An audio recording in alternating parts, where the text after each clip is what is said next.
আমার আম্মাজান রহমতুল্লাহি আলাইহি তিনি যে আল্লাহর জমিনে আল্লাহর দিন বাস্তবায়নের জন্য তিনি যে রাজপথে রাজনীতির ভিতরে নামছিলেন, এই অনেকে জিজ্ঞাসা করছে হুজুর, অনেকে তো বলে এটা পচা কাজ। কি কাজ? পচা, ঝামেলার জিনিস না। এই পথটা কাঁটাযুক্ত না, এই পথটা তো কাঁটাযুক্ত। আপনার পীর মুরিদি করবেন, দেখবেন আপনার শান শৌকত, আপনার সম্মান, বিভিন্ন এমপি মন্ত্রী চেয়ারম্যান আপনার কাছে আসবে, মাথার একটু নিচু করে দেবে, হুজুর আমার জন্য দোয়া করেন। কি কথা ঠিক না ঠিক?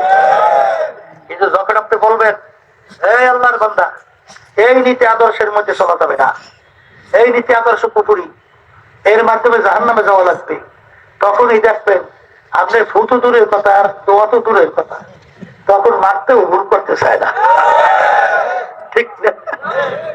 এই অনেক সময় গালাগালি কি করা করে, এখন বর্তমানে আমাদেরকে শোনেন তো কি গালাগালি করে না? কি গালাগালি করে যা মুখে উচ্চারণ করা কঠিন। এই কথা বললেন না কেন? এই কিছুদিন আগে, আচ্ছা, বাংলাদেশের ভিতরে যে অবস্থা চলতেছে, তা আমরা যদি এটা আলোচনা না করি, এটা করবে কারা? এটা করা লাগবে না? চাঁদাবাজি কি ভালো জিনিস?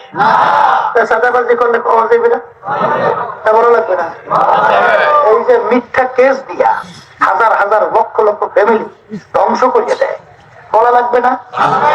ওই গেছিলাম আমি খাগড়াছড়ি কয়েক মাস আগে, সেখানে আমাদের এক দায়িত্বশীল বলতেছে হুজুর, এই 5ই আগস্টের পরে এই কেস বাণিজ্য, কেস বাণিজ্যটা কি? হুজুর এক এক নদীতে প্রায় 1000-এর মতো 1100-র মতো বলে আসামি গেছে, বুঝছেন? দেওয়ার পরে এখন ওই নেতার কাছে যায়, টাকা নেয়, নাম কাটে। বুঝেন না এই কথাটা?